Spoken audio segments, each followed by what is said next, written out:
Hello everyone, welcome to State Services series with Dr. Vivek Rana. Hope all of you are doing well. Topic for today's discussion is how is Punjab Civil Services exam pattern different from UPSC Civil Services examination. Lot of students when they start their preparation they are confused whether they should opt for state services or for Union Public Service Commission CSP examination. So if you have once decided a dilemma that which exam you have to prepare, then the second step is to have absolute clarity in the examination pattern, because that's where you have to take the first primary steps in getting your preparation right and deciding a timetable in which you have to go about the covering the syllabus part. So today I will be decoding specifically Punjab Civil Services examination, which goes by the name of PCS, and I will be side by side comparing it with UPSC. I will keep the language pattern bilingual so that maximum students can get help out of this video. ठीक है, तो आपने ध्यान रखना है कि जो examination process है पंजाब सिविल सर्विसेज एग्जामिनेशन का, ये आपकी 3 स्टेजेस में होता है ऑलमोस्ट यूपीएससी की लाइंस पे। एक फर्स्ट स्टेज को प्रीलिम स्टेज कहा जाता है, सेकंड स्टेज जो डिस्क्रिप्टिव पेपर वाली है जिसको हम सब्जेक्टिव आपके लिख रहे हैं वो आपकी मेंस स्टेज होती है, और फाइनली एक पर्सनैलिटी टेस्ट होता है जिसको इंटरव्यू स्टेज आपकी कहा जाता है। ठीक है, तो इसमें इसका मतलब जो प्राइमरी 3 स्टेजेस हैं उनमें कोई फंडामेंटल वैसे इतना ब्रॉड डिफरेंस नहीं। उसके बाद देखिए जो फर्स्ट स्टेज है वो सिंगल डे में आपकी कंडक्ट कराई जाती है। जब एक बार नोटिफिकेशन जब आ जाएगी आपको मिनिमम 2 to 3 मंथ्स का टाइम दिया जाता है एग्जामिनेशन को प्रिपेयर करने के लिए, और आपके 2 पेपर्स कंडक्ट कराए जाते हैं, जनरल स्टडीज और सीसेट। ठीक है, तो टर्मिनोलॉजी अभी तक सेम चल रही है, कोई उसमें इतना डिफरेंस नहीं। तो जो जनरल स्टडीज का आपके पेपर है उसमें आपके जो कोर एरियाज हैं जिन पे मैक्सिमम क्वेश्चंस आते हैं वो है आपके general science, history, polity, geography, economy, current affairs of national and international importance, है ना, और इन्वायरमेंट। इसके अलावा देखो जब आप पंजाब सिविल सर्विसेज एग्जाम को प्रिपेयर कर रहे हो तो आपको थोड़ा सा फोकस कुछ एडिशनल कंपोनेंट्स को भी देना है, जिसमें सबसे कोर एरिया है पंजाब जीके। तो आपको पंजाब की हिस्ट्री, ज्योग्राफी, कल्चर, ठीक है, तो ये 3 अपार्ट फ्रॉम के जो बजट और इकोनॉमिक सर्वे में स्कीम्स होती हैं उनको मेमोराइज करना बहुत जरूरी है आपको। तो उसके लिए वैसे तो कई बुक्स अवेलेबल हैं, पर ज़्यादातर कन्वेंशनली एक साडा पंजाब बुक है, उससे स्टूडेंट्स इस सेक्शन को प्रिपेयर कर लेते हैं। ठीक है, तो ये इतना बड़ा टास्क नहीं है। अगर आप 1 to 2 वीक्स भी प्रॉपरली सेक्शन पे इन्वेस्ट कर रहे हैं तो पंजाब जी के सेक्शन पे इजीली होल्ड बनाया जा सकता है। इसके अलावा देखिए प्रिपरेशन में जीएस पार्ट में 2 और एरियाज हैं जो आपको एडिशनल प्रिपेयर करने होते हैं, जो आप यूपीएससी में आप इतना उन पे फोकस नहीं कर रहे होते। वो आपके हैं वर्ल्ड हिस्ट्री, और थर्ड है आपकी इंटरनेशनल ऑर्गेनाइजेशंस। तो ये स्पेसिफिकली आपके सिलेबस में मेंशन्ड है, तो इसलिए आप जब भी प्रीलिम्स के लिए प्रिपेयर कर रहे हो तो ऐसा नहीं होना चाहिए कि आप सिर्फ यूपीएससी के जो नोट्स थे या आपने प्रिपरेशन कर रखी थी आप एज इट इज बस उसी को रिवाइज करके चले गए। अगर आप इन 3 सेक्शंस को ओमिट कर देते हैं या प्रिपेयर नहीं करते तो प्रीलिम्स को क्रैक करना काफ़ी डिफिकल्ट हो जाएगा, क्योंकि पीसीएस एग्जामिनेशन में अभी तक नेगेटिव मार्किंग इंट्रोड्यूस नहीं की है। तो कोई भी सेक्शन जिसका आपने बिल्कुल प्रिपेयर नहीं किया, वैसे तो देखो ब्लफ करके थोड़ा बहुत एलिमिनेशन मेथड से हम राइट आंसर पे पहुंच सकते हैं, पर किसी स्टूडेंट जिसने इसको बहुत आपके सिंसेरिटी से प्रिपेयर किया हो तो उनको डेफिनेटली एक एज मिलती है जीएस के पेपर। तो इसलिए आपको ध्यान रखना है कि आपको जब वर्ल्ड हिस्ट्री देखिए वैसे भी हमें मेन स्टेज में जीएस के पेपर प्रिपेयर करनी होती है, तो मेक श्योर कि जो स्पेसिफिक से टॉपिक्स हैं world Wars, Russian revolution, French revolution, American revolution, उनको आप डिटेल में प्री पॉइंट ऑफ व्यू भी प्रिपेयर करें। और इंटरनेशनल ऑर्गेनाइजेशन जो करंट अफेयर्स में ज़्यादातर चल रही होती हैं, जैसे करंटली आप देखोगे G20 का समिट हुआ बाली में, नेक्स्ट प्रेसिडेंट इंडिया है, तो आपसे वो थोड़ा सा G20 के बारे में पूछ लेंगे।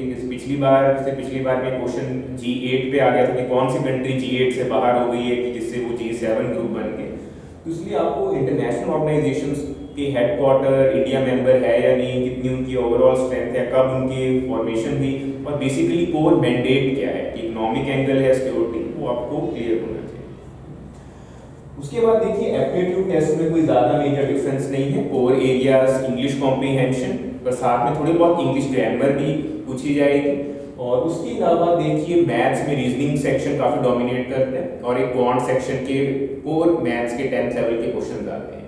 और इसके अलावा आपको ध्यान रखना है कि फिर से क्योंकि पंजाब का एग्ज़ाम है तो उन्होंने पंजाबी बेस्ड आपके सी सेट के अराउंड 10 क्वेश्चंस आपके डाले होते हैं, तो फिर से ग्रामर, आपके ट्रांसलेशन और थोड़े बहुत आपके कॉम्प्रीहेंशन टाइप बेस्ड होते हैं। उसका मतलब आपको उसके लिए मेंटली प्रिपेयर्ड होना है टू 10 to 20 क्वेश्चंस एक पंजाब सेक्शन से आ सकते हैं। और उसके पीछे रीज़न वही है कि पंजाब एडमिनिस्ट्रेशन पंजाबी लैंग्वेज में रन होती है, विदाउट पंजाबी लैंग्वेज जो आप उसमें जस्टिस नहीं कर पाएंगे। तो और इसमें आपको ध्यान रखना है कि एक और मेजर डिफरेंस है कि ये आपके मेरिट में इंक्लूड किए जा रहे हैं दोनों पेपर्स।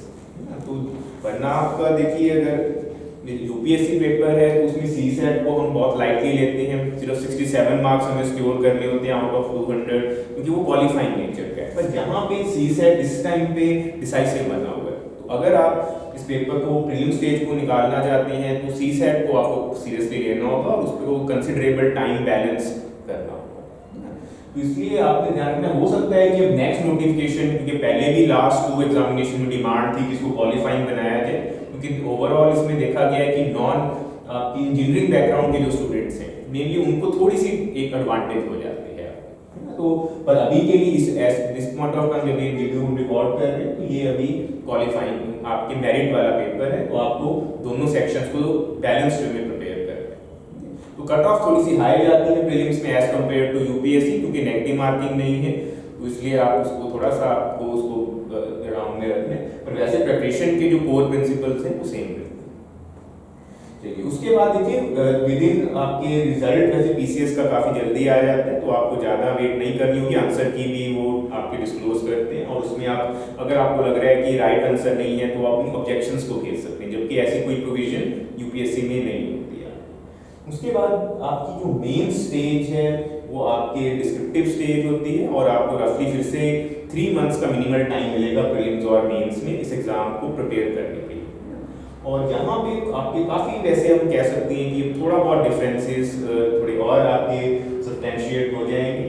तो यहाँ पे आप देखोगे कि कोर सब्जेक्ट जिनको पूछा जा रहा है इसमें आपको चॉइस नहीं है, पंजाबी लैंग्वेज है, इंग्लिश, एसे और जीएस के 4 पेपर्स। इसका मतलब कि आपका बर्डन थोड़ा सा कम हो गया है कि ऑप्शनल सब्जेक्ट जो यूपीएससी में काफ़ी डिसाइसिव होता है आपकी, वो आपके रोल प्ले नहीं कर रहा है। तो इसका मतलब कि ऑप्शनल सब्जेक्ट को आपको लेने की जरूरत नहीं है। वरना अगर आप यूपीएससी एग्जाम को प्रिपेयर कर रहे हैं तो आपको public administration, pol science, geography, history, sociology या टेक्निकल सब्जेक्ट्स होते हैं, मैथमेटिक्स, मैकेनिकल इंजीनियरिंग, वो उनमें से कोई एक सब्जेक्ट ऑप्ट करना होता है। इसके 2 पेपर्स होते हैं, उसमें काफ़ी टाइम लग जाता है स्टूडेंट्स को प्रिपेयर करने में, रफली 3 to 6 मंथ्स अगर आप क्वालिटेटिवली इन्वेस्ट कर रहे हैं तब जाके एक अच्छा ऑप्शन प्रिपेयर होता है। उस हिसाब से फिर आप देखोगे पीसीएस में एक लेवल प्लेइंग फील्ड है, कोई ऑप्शनल सब्जेक्ट नहीं है और आपका बर्डन कंपैरेटिवली थोड़ा सा लेस हो जाता है, पर वो सेम चीज़ आपको जीएस में फिर इन्वेस्ट करनी होती है। तो पंजाबी लैंग्वेज को आपने काफ़ी सीरियसली लेना है, क्योंकि यहाँ पे फिर से आपको ध्यान रखना है कि ये सारे के सारे पेपर मेरिट बेस्ड है। जैसे हमने देखा कि पहले 2 पेपर्स डिसाइड करेंगे कि आप अगली स्टेज में जाएंगे, वरना यूपीएससी में जो लैंग्वेजेस के पेपर होते हैं इसमें चॉइस भी होती है कि आप हिंदी रखिए, चाहे आप मलयालम रखिए, मराठी रखिए, तो उन पर सिर्फ 25% मार्क्स स्कोर करने होते हैं, तभी बाकी पेपर्स इवैल्यूएट होते हैं। पर पंजाब सिविल सर्विस एग्जामिनेशन में दोनों पेपर्स क्वालिटेटिव हैं और इनको आपको 100 मार्क्स के दोनों पेपर्स आते हैं और उसमें आपको स्कोर करना होता है। स्पेशली पंजाबी पेपर को देखा गया ट्रेंड में कि जो स्टूडेंट्स पंजाबी में थोड़ा बेटर कर रहे होते हैं उनकी चांसेस बढ़ जाते हैं कि वो मेरिट लिस्ट में थोड़ी अच्छी पोजीशन पे आए। तो इसका मतलब कि हमें इस पेपर को फिर से पंजाबी ग्रामर को 10th लेवल की मुहावरे, अखान, ग्रामेटिकल जो आपकी सेंटेंसेस करेक्शन होती है, ट्रांसलेशन, उस पर थोड़ा सा वर्क करने टाइमली जरूरत है आपकी, है ना। जब भी आप प्रीलिम्स दें उसके बाद अगर आपको लग रहा है कि रिजल्ट ऑप्टिमिस्ट होने वाला है, पॉजिटिव होने वाला है, तो आप एक first 2 weeks Punjabi English language को दे सकते हैं, ताकि जब रिजल्ट आए आप फिर फुल फ्लैग जीएस पे फोकस कर रहे हैं। ऐसे में आपके ओनली डिफरेंस है कि यूपीएससी तो देखिए आपको 8 एसेस दे देता है, उसमें से हमें 2 अटेम्प्ट करने होते हैं, क्या मतलब 2 सेक्शंस होते हैं और उसमें से आपको एक ऐसे ऑप्ट करना होता है। यहाँ पे आपको 3 एसेस को अटेम्प्ट करना है, तो इसका मतलब क्वांटिटेटिव वाइज थोड़ा सा बर्डन बढ़ जाता है और आपको टाइम डिवोट करना है 1 आवर पर एसे। इनिशियली प्रेफरेबल वही है कि 45 to 50 मिनट्स में आप ऐसे को अटेम्प्ट करें, फर्स्ट ऐसे को, फिर सेकंड, ताकि ऐसा ना हो कि लास्ट वाले ऐसे के लिए बिल्कुल पैनिक मोड में आप सिर्फ 40 मिनट्स रह गए या 30 मिनट्स रह गए। तो उसका मतलब कि थोड़ी स्ट्रेटजी और प्रैक्टिस की थोड़ी ज़्यादा ज़रूरत है ऐसे पेपर में भी आप। उसके बाद देखिए जनरल स्टडीज पेपर डोमिनेट करेगा मेन स्टेज में, और जो क्वेश्चंस का फॉर्मेट है वो चल रहा है 100 वर्ड्स और 200 वर्ड्स। वरना यूपीएससी में करंटली अगर आप देखें तो 150 वर्ड और 250 वर्ड्स के क्वेश्चन आते हैं, ठीक है। तो इसका मतलब अगर आप आंसर राइटिंग कर रहे हैं, यूपीएससी प्रिपरेशन कर रहे हैं, तो थोड़ा बहुत राइटिंग स्टाइल आपको मॉडिफाई करना होगा। इतना ज़्यादा मेजर डिफरेंस नहीं है, क्योंकि इसमें अडेप्ट करने में ज़्यादा प्रॉब्लम नहीं आती। पर अगर आप कोर इसी को प्रिपेयर कर रहे हैं तो आपको हैबिट अभी से बिल्ड करनी है कि वर्ड लिमिट 20 प्लस नेगेटिव की विंडो लेके आंसर राइटिंग आप स्टार्ट करें। यहाँ पे अब आपको ध्यान रखना है जीएस 1 काफी हद तक सेम पेपर है। यहाँ पे कोर एरियाज है history, geography and society. Only difference क्या है कि इन तीनों सेक्शंस में उन्होंने पंजाब एंगल को थोड़ा सा इंटीग्रेट कर दिया है। सिलेक्टेड से टॉपिक है राइज ऑफ रणजीत सिंह, है ना, एंग्लो सिख वॉर्स, तो उनको एडमिनिस्ट्रेशन ऑफ रणजीत सिंह, तो वो थोड़ी सी बहुत हिस्ट्री पार्ट आपको प्रिपेयर करना होगा। सिमिलर वे में जो पंजाब की गवर्नेंस या सोशल सेक्टर स्कीम्स हैं, सोसाइटी में जो प्रॉब्लम्स चल रही हैं, हो सकता है वो ड्रग एडिक्शन हो या कोई और आपकी प्रॉब्लम हो वुमेन रिलेटेड, तो उनको वो थोड़ा बहुत पंजाब आपके टच लेके क्वेश्चन फ्रेम कर सकते हैं सोसाइटी पार्ट। सिमिलर वे में पंजाब की ज्योग्राफी की सिग्निफिकेंस, सॉइल, क्रॉप प्रॉब्लम्स, तो उनको थोड़ा सा वो हो सकते हैं। इसलिए आपको थोड़ा बहुत इसमें जो न्यूज़पेपर है उसमें मॉडिफिकेशन की जरूरत है। यूपीएससी में तो देखो आप कोई भी नेशनल लीडिंग न्यूज़पेपर फॉलो कर सकते हो, पर देखा गया है कि Punjab point of view the Tribune और इंडियन एक्सप्रेस, उनमें पंजाब के जो एरियाज हैं वो थोड़े से बेटर वे में आपके कवर होते हैं, और एक अलग से 1 to 2 पेजेस डिवोट भी किए होते हैं। सेकंड थर्ड पेजेस अगर आप देखेंगे वो मेनली रीजनल वाले हैं, तो इसलिए आप पंजाब के उस करंट अफेयर एंगल के लिए उस पर रेफर कर सकते हैं। जीएस पेपर 2 में भी कोर एरियाज काफी हद तक सेम है, पॉलिटी, गवर्नेंस, इंटरनेशनल रिलेशंस, है ना। तो इसका मतलब कि अगर आप यूपीएससी लेवल का आपने जीएस 2 प्रिपेयर कर रखा है तो इस पेपर में डेफिनेटली आपको एज मिलेगी। और अगर आप स्टेट के लिए भी कर रहे हैं तो कोर टेनेंट्स जो सिलेबस के टॉपिक्स हैं, अगर आप 85% जो सिलेबस में मेंशन है टॉपिक्स उनको प्रिपेयर कर लेते हैं तो काफी हद तक ये पेपर में आप एक रीजनेबल स्कोर कर सकते हैं। मार्किंग थोड़ी स्ट्रिक्ट ही रहती है यूपीएससी में भी और पीसीएस में भी, पेपर 2 में आप। और यहाँ पे मिनिमल थोड़ा सा पंजाब का आएगा क्योंकि इसमें कुछ ज्यादा उतने को होता नहीं। आईआर पार्ट में भी आपके वो टोटल करंट बेस्ड क्वेश्चंस ज्यादा डोमिनेट करते हैं, इसलिए आपको जो करंट की ऑनगोइंग चीजें चल रही है, जैसे हमने देखा अभी G20 की बात करें या फिर रशिया यूक्रेन की क्राइसिस चल रही है, तो क्वेश्चन वो फ्रेम कर देंगे कि इसका इम्पैक्ट क्या है इंडिया पे, इंडिया के क्या स्टेक्स हैं, रेमिफिकेशंस क्या हैं। तो इसलिए आप उसके अकॉर्डिंगली थोड़ा करंट के साथ लिंक करके इन टॉपिक्स को प्रिपेयर करें। स्टैटिक पार्ट थोड़ा कम आता है पेपर 2 में। पेपर 3 में थोड़ा सा आपकी मेजर डिफरेंस देखने को आपको मिलेगा कि इकोनॉमिक्स को तो अभी भी वो डोमिनेट करके पूछ रहे हैं, 6 to 8 क्वेश्चंस आ जाते हैं। तो उसके अलावा एक न्यू सेक्शन जो यूपीएससी में हिस्टोरिकली पूछा जाता था पर अब इसका कोई रोल नहीं है, वो है आपके स्टैट्स। तो इसका मतलब कि जब आप मेंस प्रिपरेशन कर रहे हैं तो स्टैट्स पार्ट को भी आपको पीसीएस पॉइंट ऑफ व्यू थोड़ा सा प्रिपेयर करना होगा। वैसे तो एक स्पेक्ट्रम की एक बुक आती है, उसमें जो बेसिक से थीम्स हैं, मीन, मीडियन, मोड, कोरिलेशन, है ना, रिग्रेशन, तो वो सब आपके काइस्केयर टेस्ट को दे रखे हैं, तो आप उसकी प्रैक्टिस करके प्रिपेयर कर सकते हैं। क्योंकि इस सेक्शन में आपके देखा गया है कि मार्क्स काफी फ्लक्चुएट कर जाते हैं। अगर आप स्टैट्स पोर्शन क्वालिटेटिवली प्रिपेयर कर रहे हैं तो डेफिनेटली आपको एज इस पेपर में मिलेगी। Apart from that there is a security issue थी, उसमें आपके काफी हद तक जो नेशनल लेवल पे इंटरनल एक्सटर्नल सिक्योरिटी थ्रेट्स हैं उनको पूछा जाता है आपके, तो ये आप स्टैटिक पार्ट से भी काफी हद तक उसको एड्रेस कर सकते हैं।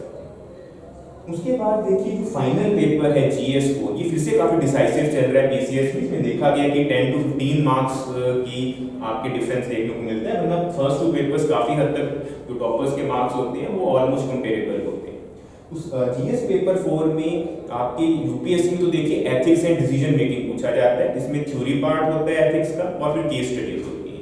पर यहाँ पे आपके इन्होंने एक फंडामेंटल डिफरेंस रखा है कि science tech, environment, disaster management और फिर केस स्टडीज।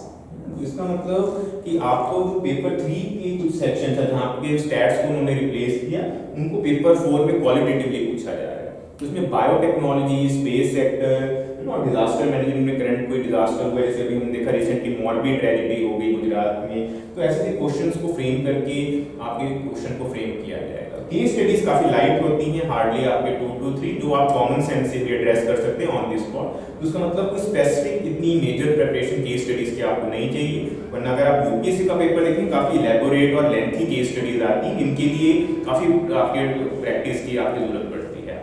तो आप इनके लास्ट 2-3 ईयर्स के पेपर्स को उठा के देखिए और वहां से आपको एक फेयर आइडिया हो जाएगा लेवल ऑफ क्वेश्चंस का भी और आपके सिलेबस के एम्बिट में कैसे वो स्टिक करते हैं, है ना। तो इसका मतलब कि जब भी आप इन सेक्शंस को प्रिपेयर कर रहे हैं तो सिलेबस को आप साथ में रखें और फिर सेक्शनल पॉइंट ऑफ व्यू से धीरे धीरे करके सिलेबस को कवर करें।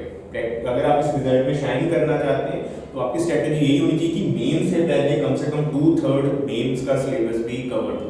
ऐसा ना हो कि आप पहले सिर्फ प्री में सीसेट और जीएस में लगे रहे और जो कुछ कोर्स एरिया जैसे security issue, society, world history, culture, science and tech, उनको आपने टोटली इग्नोर कर दिया, क्योंकि फिर बहुत कम टाइम में इतने सारे एरियाज को स्क्रैच से आपको उसमें आपके हायर लेवल पे बिल्ड करना होता है तो थोड़ा डिफिकल्ट हो जाता है आपके। तो और वैसे भी आपका कंपटीशन अगर फ्रेश स्टार्टर है यूपीएससी एस्पिरेंट्स के साथ भी है जिनके अटेम्प्ट्स एग्जॉस्ट हो जाते हैं, क्योंकि हमने देखा है कि पीसीएस में एज लिमिट भी आपकी थोड़ी हायर एंड पे, जैसे जनरल कैटेगरी में 37 तक कैंडिडेट्स कम्पीट कर सकते हैं, है ना। तो इसकी वजह से आपको थोड़ा सा उसके लिए भी अकाउंट में लेके प्रिपरेशन को थोड़ा अपस्केल करना है, क्योंकि कई बार हमें लगता है कि स्टेट एग्जाम है, लाइट एग्जाम है, थोड़ा इरेगुलरली होता है, इसकी क्यों हम एक आपके सिस्टमेटिक प्रिपरेशन करें। पर आपने ध्यान रखें इसमें काफ़ी हाई कॉम्पिटिशन है और इवन दो एलिजिबिलिटी कंडीशंस में एक स्पेसिफिक कंडीशन है कि आपके पास 10th लेवल मैट्रिक लेवल में पंजाबी होनी चाहिए, पर फिर भी नंबर ऑफ कैंडिडेट्स आप देखोगे अराउंड 20 to 40,000 आपके हो जाते हैं जब ये एग्जामिनेशन कंडक्ट कराया जाता है, जिसमें से काफ़ी हद तक आप कह सकते हैं कि 5,000 सीरियस एस्पिरेंट्स होते हैं, 5 to 10,000, और उसमें से सिर्फ आपके हैंडफुल की हार्डली 75, जैसे लास्ट 2 वैकेंसीज की बात करें तो 70 to 100 के बीच में सीट्स निकल रही और फिर रिजर्वेशन की वजह से वो फर्दर डिवाइड हो जाती है, इसलिए लेवल ऑफ कॉम्पिटिशन आपके ऑलमोस्ट सेम नहीं है आपके पेपर। उसके बाद देखिए आपके फाइनली जब मेंस के पेपर इवेलुएट हो जाते हैं, इसमें आपके 3 मंथ्स भी लग सकते हैं, कई बार 4 भी लग जाते हैं, तो फिर फाइनली एक इंटरव्यू स्टेज होती है जिसमें आपको पर्सनैलिटी को वॉच किया जाता है। देखिए अब नॉलेज तो 2 स्टेजेस में काफ़ी हद तक एग्जामिनेशन ने टेस्ट आपके कर ली है। फाइनल स्टेप होता है कि आप फाइनली जिस पोस्ट के लिए आप अप्लाई कर रहे हैं वो सिमिलर क्वालिटीज आप एग्जिबिट कर रहे हैं, वो रिस्पॉन्सिबिलिटी आप में है, तो इसकी वजह से इंटरव्यू में काफ़ी इलेबोरेट रोल होते हैं आपके। कई बार आपके 9 to 10 मेंबर्स भी देखेंगे, जबकि स्टेट और यूपीएससी में आपके 5 मेंबर बोर्ड या 4 मेंबर बोर्ड नो आप ये होती है, तो इसका मतलब काफ़ी ग्रिलिंग इंटरव्यू होते हैं। बहुत स्टूडेंट्स का आपके जिन्होंने इंटरव्यू एक्सपीरियंस शेयर किए वो कह रहे हैं कि काफ़ी स्ट्रेस इंटरव्यू भी कई बार आपकी क्रिएट किया जाता है, तो इसका मतलब आपको इंटरव्यू स्टेज को भी लाइटली नहीं लेना है, आप मॉक इंटरव्यूज पे रिलाई आप कर सकते हैं। जैसे विवेक आईएएस कैरियर अकेडमी रेगुलरली जब भी आपकी इंटरव्यू स्टेज होती है तो आपके एक सीनियर बोर्ड के साथ मॉक इंटरव्यूज कंडक्ट करता है। जैसे अभी यूपीएससी एग्जाम के मेंस हुए, अभी रिजल्ट हम एंटिसिपेट कर रहे हैं, तो मॉक इंटरव्यूज प्रोग्राम स्टार्ट हो जाए। तो मेक श्योर कि आप तीनों स्टेजेस की क्वालिटेटिवली प्रिपरेशन करके जा रहे हैं, होपफुली ये एग्जामिनेशन आप फिर क्रैक करके अपने होम स्टेट को आप सर्व कर सकते हैं। तो अगर कोई भी डाउट आपको लग रहा है कि जो एड्रेस नहीं हो पाया इस वीडियो लेक्चर में, आप उसको कमेंट सेक्शन में पूछ सकते हैं। जो भी आपकी जेन्युइन क्वेरीज होंगी we will like to address them on priority. So thank you very much. I hope this state service session was useful in some way, especially for beginners who are aspiring to be PCS officer in, you can say, state of Punjab. Thank you very much. Have a nice day.